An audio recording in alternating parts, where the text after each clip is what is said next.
pessoal da Leven, tudo bem? Aqui é o Rodrigo e hoje a gente vai estar continuando a nossa série de devocionais a respeito da Palavra de Deus, tudo bem? Hoje a gente vai falar sobre a maneira como a gente deve interpretar e entender a Palavra de Deus de acordo com os tempos que ela possui dentro dela, tudo bem? Que é o passado, presente e o futuro. E para a gente poder entender melhor esse assunto, eu vou estar lendo aqui lá em Mateus 13, no versículo 52. Vamos acompanhar?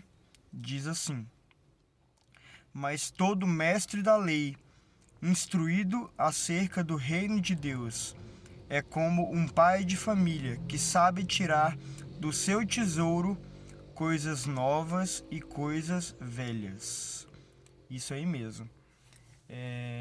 Esse versículo é um pouquinho complicado de entender, eu sei, mas eu vou estar explicando ele agora para vocês.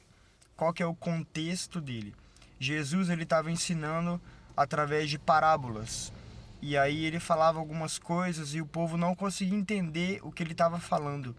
Nem mesmo os mestres da lei, eles não conseguiam entender aquilo que Jesus falava. E aí Jesus explica que eles não conseguem entender aquilo que ele fala porque eles não estão instruídos a respeito do reino de Deus. E o que é o reino de Deus? O reino de Deus é um novo tempo que Jesus ele veio pregar, né? Quando Jesus chega e ele começa o ministério dele, o que Jesus anuncia? Ele fala: é chegado o reino de Deus. É chegado o reino de Deus. Então esse é um novo tempo, e por ser um novo tempo, isso significa que a palavra de Deus ela continua valendo, tudo aquilo que Deus sempre fez, sempre falou, ele continua valendo, só que se torna sombra daquilo que realmente estava por vir. Porque quando a gente lê e começa ali o Novo Testamento, quando Jesus vem, é como se o ápice de toda a história bíblica estivesse ali e ali começa a acontecer coisas que Deus planejava desde que Adão e Eva caíram para resgatar a humanidade. E quando a gente entende isso, quando a gente compreende isso, a gente passa a entender que existem tempos dentro da Bíblia, e a gente deve ler e interpretar ela conforme esses tempos.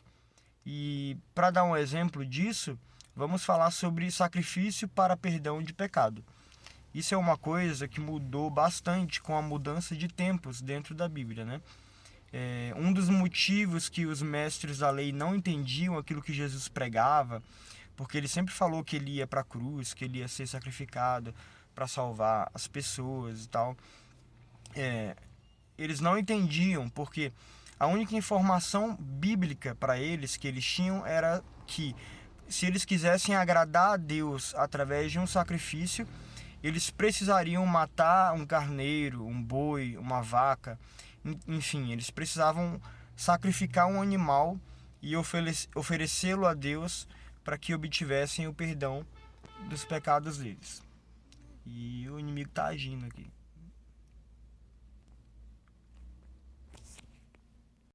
Tudo bem por aqui? Acho que quase bateram aqui. Mas enfim, onde eu tava. Eles entendiam que eles tinham que matar um animal para poder agradar a Deus e pedir perdão pelos pecados. Só que naquele momento que chegou o reino de Deus, Deus planejava fazer algo novo. Ele queria, através do sacrifício de Cristo, limpar toda a humanidade de todos os pecados. É claro, aqueles que creem e que se prostram e adoram a Jesus. E percebe então como o passado e o presente e o futuro alteram então o conceito de como a gente deve pedir perdão pelos nossos pecados. Embora hoje ainda esteja na Bíblia dizendo que mate uma vaca, não sei o que e tal, a gente entende que isso era uma sombra de Jesus. E hoje a gente não precisa mais fazer isso. A gente pode simplesmente recorrer a Cristo, pedir perdão pelos nossos pecados, viver a vida que Ele tem para nós. E aí a gente tem os nossos pecados perdoados. Entendido? Isso significa que aquela parte lá de trás da Bíblia, ela se torna inútil? Não, de maneira alguma.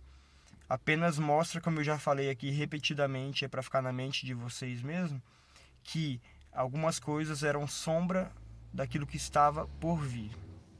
E aí, a gente tem que entender então que quando a gente lê a Bíblia, a gente precisa interpretar esses tempos. E para encerrar esse vídeo, eu vou dar mais um exemplo para a gente poder entender e poder, a partir de hoje, passar a observar a Bíblia dessa maneira. Esse exemplo que eu vou dar agora não é tão simples quanto o sacrifício de pecado, pelo pecado, né? Que era através de animal e agora é através de Cristo. E o exemplo que eu vou dar agora é a respeito do trabalho. Tudo bem? A primeira vez que o trabalho aparece na Bíblia, o primeiro conceito de trabalho, o que está acontecendo? É Deus que está criando o universo. É a primeira vez que aparece um trabalho na Bíblia, logo no começo. E logo em seguida, Deus ele manda Adão colocar nome nos animais e cuidar ali do jardim e tudo. Então, qual que é o primeiro conceito que a gente tem ali em Gênesis do trabalho? É que ele é uma coisa boa, ele é uma coisa que manifesta a glória de Deus e é uma coisa que é uma manifestação de obediência a Deus. Então, esse é o conceito inicial de trabalho. Quando Deus pensou em trabalho, era disso que ele estava falando, uma coisa boa. E mais um detalhe, não era o trabalho que trazia a provisão.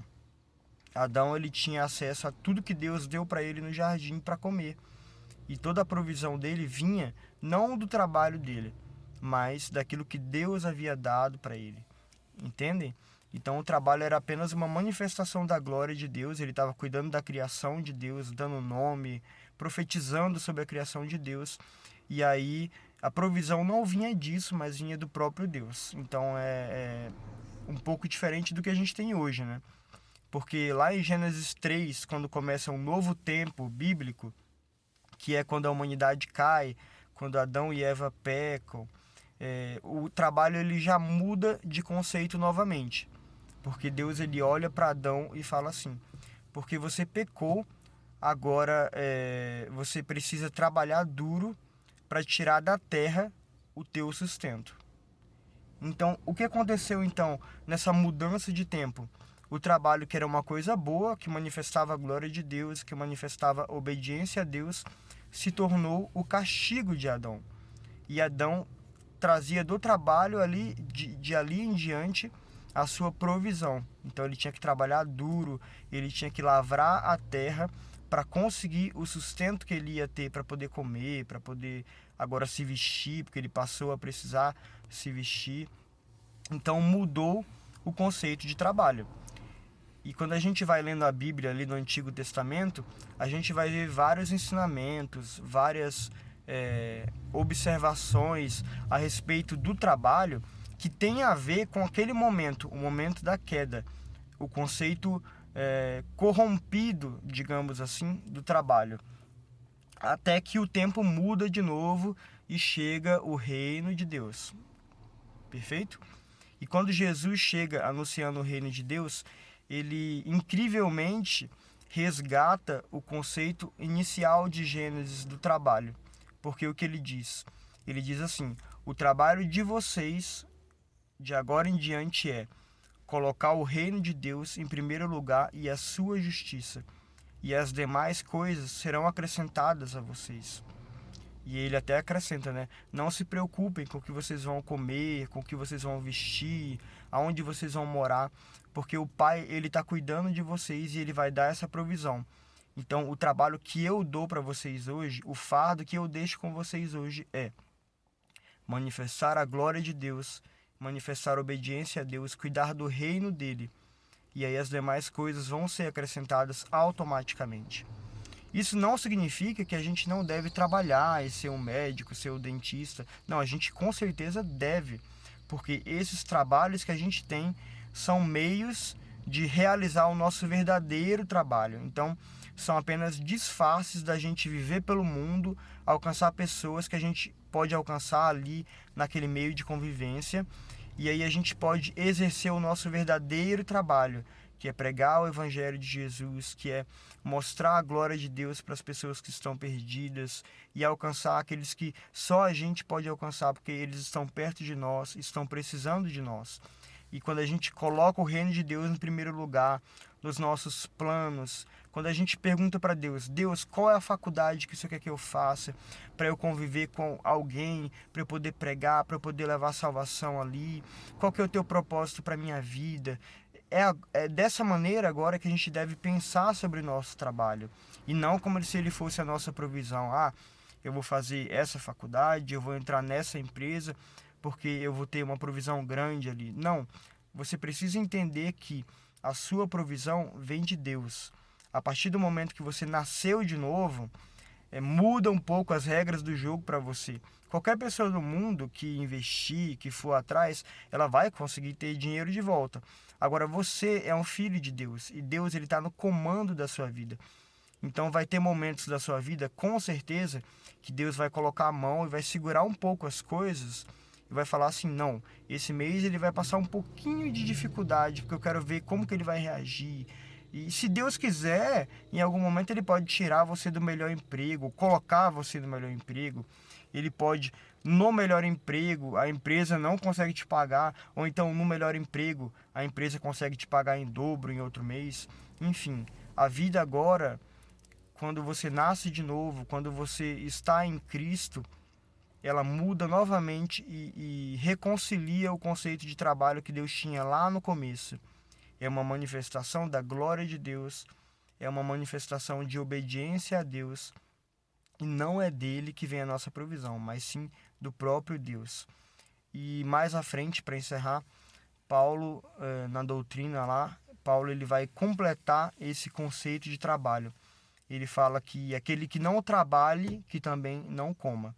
Então, resgatar o conceito de trabalho que Deus queria no começo não significa ser alguém que não trabalha, que se escora nos outros. O trabalho, a Bíblia fala que dignifica o homem. Então, aquele que não trabalhe, que também não coma. É assim que acontece. Mas nós precisamos, até com adoração a Deus, entender que a nossa provisão vem do Senhor e não do nosso trabalho. Tudo bem? Faça os seus planos, pergunte para Deus quais são os planos dele para a sua vida, com base nisso e em muitas outras coisas que você vai entender na Bíblia através do Espírito Santo. Tudo bem? Um beijo, boa semana para todo mundo. Não.